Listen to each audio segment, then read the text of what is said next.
भी चाहिए और दिमाग भी चाहिए। सत्ता वरासत में मिल सकती है, बुद्धि वरासत में नहीं मिलती है। अब गुंडा और माफिया भाग रहा है, पुलिस उसको दौड़ा रही है, और अगर उसने कहीं कोई दुस्साहस किया तो फिर वहीं पे राम नाम सत्य है यह भी तय हो जाता है। जनता गड़ाई लेगी, एक गुंडे और माफिया एक एक करके यमलोक की यात्रा के लिए प्रस्थान कर जाएंगे। ये धरती ऋषि मुनियों की धरती है, अयोध्या प्रांत की धरती है, महात्मा श्रवण की, मातृ और पितृभक्ति की धरती है। अनेक सिद्धों, संतों, ऋषियों ने अपनी पवित्र साधना से इस धरती को पवित्र किया। तो भारत माता के तमाम सपूतों ने भी भारत की सीमाओं की रक्षा करते हुए देश की आजादी के आंदोलन में और आजादी के उपरांत भी अपना सर्वस्व बलिदान भारत के लिए किया, भारत की माटी के लिए किया। यह कर्म साधना की धरती है, श्रम साधना की धरती है, और इसीलिए तो यहां का अन्नदाता किसान भी अपनी मेहनत से देश के विकास में अपना योगदान दे रहा है। बहन और भाइयों, ऐसी पावन धरा को कोटि कोटि नमन करते हुए आप सभी उपस्थित बहन और भाइयों का अम्बेडकर नगर वासियों को बधाई देते हुए अपनी मैं इस अवसर पर अभिनंदन करता हूं, स्वागत करता हूं। बहन और भाइयों, ये विकास की परियोजनाएं आज जो आपको प्राप्त हो रहे हैं इतनी आसानी के साथ, आज जो सुरक्षा का वातावरण है, आज जो विकास गांव गांव तक पहुंचने के साथ जुड़ रहा है, क्या ये 2017 के पहले भी संभव था क्या? बहन और भाइयों, 2017 के पहले का उत्तर प्रदेश आप सबसे किसी से भी अछूता नहीं है कि क्या उत्तर प्रदेश के अंदर था, क्या उत्तर प्रदेश के अंदर होता था 2017 के पहले।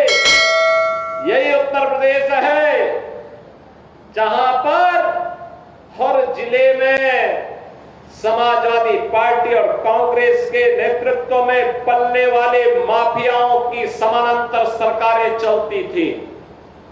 यह अम्बेडकर नगर में भी चलती थी। याद करिए, हिंदू जागरण मंच के अध्यक्ष, टाडा जनपद के ही निवासी हमारे एक प्रमुख कार्यकर्ता की हत्या यहां होती है और कोई सुनवाई नहीं होती, कोई सुनवाई नहीं हो रही थी। तब भी मुझे आंदोलन करने के लिए अम्बेडकर नगर जनपद में आना पड़ा था। तब भी हम लोगों ने आंदोलन किया था उस माफिया के खिलाफ और समाजवादी पार्टी की सरकार की अराजकता के खिलाफ। कौन ऐसा जिला था, चाहे वह अम्बेडकर नगर जिला रहा हो, अयोध्या रहा हो, मऊ, आजमगढ़, गाजीपुर, प्रयागराज, प्रतापगढ़, सुल्तानपुर, कोई जिला ऐसा नहीं था जहां पर कोई न कोई बड़ा माफिया समानांतर सरकार चला करके आम जनता की आवाज को दबाता था, गरीबों की आवाज को दबाता था, पिछड़ों की आवाज को दबाता था और दलित वंचित योजनाओं से भी वंचित रहते थे।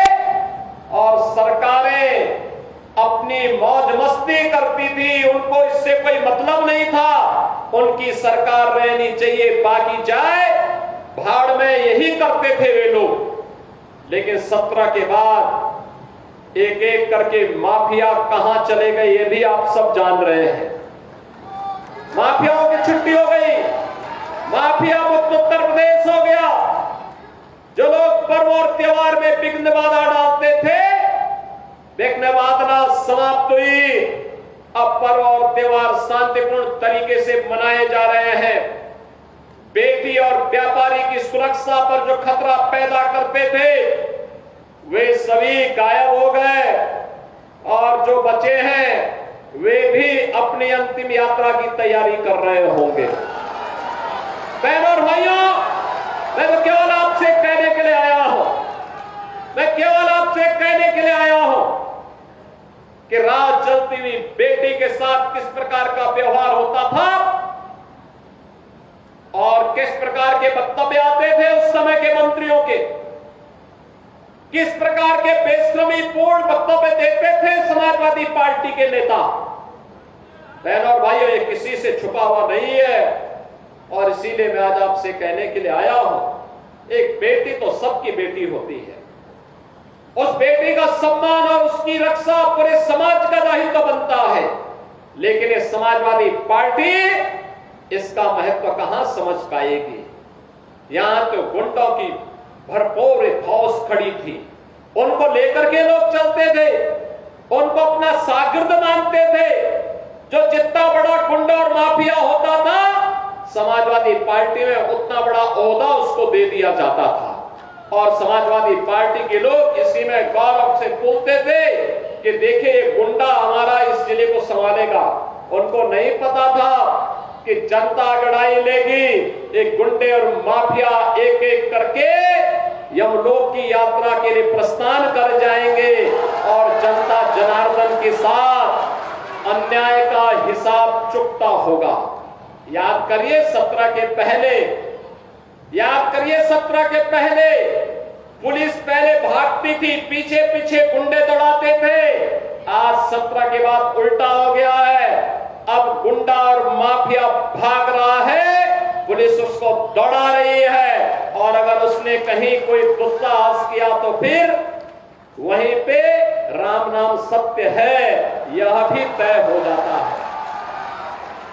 बहनों और भाइयों, सरकार चलाने के लिए जज्बा चाहिए, सरकार चलाने के लिए दिल भी चाहिए और दिमाग भी चाहिए।